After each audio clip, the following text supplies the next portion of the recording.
कौन कर गोटे फैमिली की देइछनी से गोटे फैमिली रे आ सब जिनस पत्र रखिकी रुह कौच आम आसु 9 जन परिवार को से गोटे घर देइछनी आम पड़ीचु सेमती बाहर शोचु सार को कहले सार कहते आसिक हल घर शुआ बापा माँ विकलंता से बहुत बयस माँ को आसिक मु आसिक ये बापा माँ आसिले 90 मसीह 90 मसीहा है बुढ़ा बुढ़ी है सी बुढ़ा बुढ़ी होगला 40-45 वर्ष रहीबार मु आसिक मत 35 वर्ष है मो बयस मुझे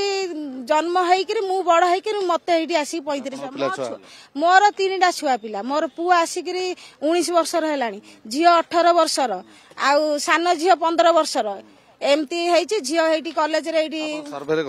नाई सर्वे मोर बरा करना मु काम को जाइली बाबू घर काम को जाइए आसला झीठू ना नहीं आम घर भड़े एठू कागज नेखा नेखी करदे सी सांगे आमको सामिल कर पकईकी रखी मत ना घर मिलूँ ना दुआर मिलूँ मु काली रात 5टा रात सार मु कांदू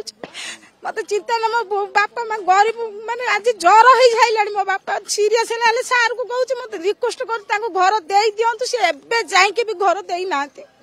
मुझे कौन करी किसी मुंड मोर काम दौना घर राज्य सरकार दौले 1.5 लाख देकी जातु पचे सर्वे सार